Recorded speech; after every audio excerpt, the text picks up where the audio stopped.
आमिर खान की फिल्म गजनी में विलन गजनी धर्मात्मा का रोल निभाकर प्रदीप रावत बॉलीवुड में छा गए थे।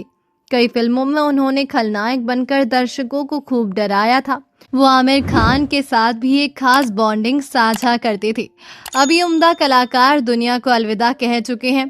प्रदीप ने अपने करियर में लगभग 150 फिल्मों में काम किया था, लेकिन आज की हमारी इस वीडियो में हम आपको प्रदीप रावत साहब के बारे में तो बताएंगे ही, साथ ही बताएंगे उनकी दोनों पत्नियों और बच्चों के बारे में कि आखिर आज वो कहाँ हैं और क्या करते हैं। तो हर बार की तरह वीडियो शुरू होने से पहले आपको याद दिला दें, अगर आप हमारे चैनल पर नए हैं तो चैनल को सब्सक्राइब जरूर कर लें। जबलपुर में जन्मे प्रदीप रावत एक आर्मी फैमिली से आते थे। पिता आर्मी में ऑफिसर थे। ऐसे घर के माहौल में पले बड़े थे तो आगे चलकर उन्होंने भी आर्मी में जाने का सोचा था, लेकिन ये सपना पूरा नहीं हो सका। किसी कारण से वो आर्मी में सेलेक्ट ही नहीं हो पाए। आगे चलकर प्रदीप ने जबलपुर में ही बैंक में नौकरी करना शुरू कर दिया। बैंक की नौकरी छोड़कर थिएटर की दुनिया में आए। बैंक की नौकरी में प्रदीप का मन नहीं लगा। वो आगे चलकर राज बब्बर के थिएटर ग्रुप एकजुट में शामिल हुए। यहाँ से उनको अभिनय का चस्का लगा। थिएटर में उन्होंने अपने अभिनय को मांझा। साल 1985 में फिल्म मेरी जंग से उन्होंने फिल्मी दुनिया में कदम रखा। इस फिल्म में उन्होंने अनिल कपूर, अमरीश पुरी जैसे कलाकारों के साथ काम किया। इसके बाद प्रदीप ने कई हिंदी फिल्मों में अभिनय किया। आमिर का नाम गजनी के लिए सुझाया। प्रदीप रावत ने अग्निपथ, बागी, कोयला, मेजर साहब और सरफरोश जैसी बड़ी फिल्मों में अभिनय किया था। उन्होंने अधिकांश फिल्मों में सपोर्टिंग रोल निभाए। बावजूद इसके उन्होंने अपनी अच्छी पहचान बनाई। जब आमिर खान की गजनी रिलीज हुई तो बहुत कम लोगों को उम्मीद थी कि ये कमर्शियल रिकॉर्ड तोड़ेगी। ये फिल्म प्रदीप रावत के करियर के लिए भी एक माइलस्टोन बनी। आज भी गजनी का नाम आमिर खान के ट्रांसफॉर्मेशन के साथ साथ प्रदीप रावत की जबरदस्त और डरावनी परफॉर्मेंस के लिए भी जाना जाता है। फिल्म गजनी के लिए निर्देशक को आमिर खान का नाम प्रदीप रावत ने ही सुझाया था। बता दें कि बॉलीवुड में गजनी फिल्म बनने से पहले साउथ में बन चुकी थी, जिसमें विलन प्रदीप ही थे। ऐसे में निर्देशक ने प्रदीप की बात मानकर आमिर को हिंदी वर्जन के लिए सेलेक्ट किया। लगान 2001, देवा सिंह सोढ़ी का यादगार किरदार निभाया।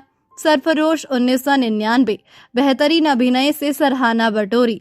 गजनी 2005 तमिल और 2008 हिंदी। मुख्य खलनायक का खूंखार रोल किया, जिसके लिए उन्हें खूब प्रसिद्धि मिली।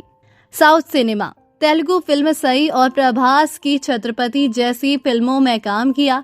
सई फिल्म के लिए उन्हें बेस्ट विलन का फिल्म फेयर और नंदी पुरस्कार मिला। प्रदीप रावत की निजी जिंदगी की बात करें तो उन्होंने 2 शादियां की थी। हालांकि पहली पत्नी कौन थी और उनका नाम क्या है, इसकी जानकारी उपलब्ध नहीं है, लेकिन इस शादी की बात प्रदीप रावत ने ही खोली थी। उन्होंने एक दिए गए इंटरव्यू में पहली पत्नी से तलाक और उसकी वजह बताई थी। पहली पत्नी ने उन पर हैरेसमेंट के झूठे आरोप लगाए थे और पुलिस में शिकायत दर्ज करवा दी थी। 5.5 महीने में तलाक हो गया। 5.5 महीने में तलाक हो गया था। वो प्रेग्नेंट थी और उनके पेट में मेरा बच्चा था।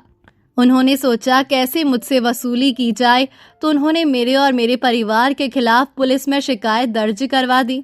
उस समय 498A का तहलका मचा हुआ था। मुझ पर उनके घर वालों ने इल्जाम लगाया कि इसने शराब पीकर हमारी बेटी को मारा है, विलन है ये। 1 महीने में वो केस बंद ही हो गया। उसका कहीं और दिल लग गया, कोई और मैच मिल गया, तो उन्होंने हमारे वकील के पास आकर हाथ जोड़कर सब गुनाह कबूल किए। 498A केस कर दिया। मुझ पर और परिवार पर झूठे आरोप लगाए। प्रदीप रावत ने इस बारे में बोला था। 5.5 महीने में तलाक हो गया था। वो प्रेग्नेंट थी और उनके पेट में मेरा बच्चा था। उन्होंने क्या किया कि सोचा कैसे मुझसे वसूली की जाए, तो उन्होंने मेरे और मेरे परिवार के खिलाफ पुलिस में शिकायत दर्ज करवा दी। उस समय 498A का तहलका मचा हुआ था। मुझ पर उनके घर वालों ने इल्जाम लगाया कि इसने शराब पीकर हमारी बेटी को मारा है, विलन है ये। 1 महीने में वो केस बंद ही हो गया। उसका कहीं और दिल लग गया, कोई और मैच मिल गया, तो उन्होंने हमारे वकील के पास आकर हाथ जोड़कर सब गुनाह कबूल किए। हमारा तलाक का केस खत्म हो गया। प्रदीप रावत ने फिर कल्याणी रावत से शादी की थी, जो साउथ फिल्म इंडस्ट्री से जुड़ी है। हालांकि वो लाइमलाइट से दूर रहती हैं। वो पब्लिक इवेंट्स में भी पति के साथ ही नजर आती थी। प्रदीप रावत और कल्याणी की मुलाकात फिल्म स्टालिन के सेट पर हुई थी। प्रदीप रावत को कल्याणी से पहली नजर में ही प्यार हो गया था। हालांकि उस समय कल्याणी ने उन पर कोई ध्यान नहीं दिया। एक इंटरव्यू में प्रदीप रावत ने बताया था कि कल्याणी काफी सख्त स्वभाव की लगती थी, लेकिन किस्मत उन्हें करीब ले आई। एक दिन कल्याणी की कार खराब हो गई और उनके मैनेजर ने प्रदीप से पूछा कि क्या वो किसी एक्टर को उनके साथ भेज सकते हैं। प्रदीप ने हिचकिचाते हुए हाँ कह दिया और वो एक्टर कोई और नहीं बल्कि कल्याणी ही थी। घर लौटते समय उन्होंने एक दूसरे के नंबर लिए। कुछ महीनों तक डेटिंग करने के बाद दोनों ने 2006 में शादी कर ली। प्रदीप रावत का बेटा भी है, जिसका नाम विक्रमादित्य रावत है। प्यार से एक्टर उसे विक्रम रावत बुलाते थे। विक्रम क्या करता है इसकी कोई जानकारी नहीं है। तो दोस्तों, महान कलाकार के लिए कमेंट में ओम शांति जरूर लिखें।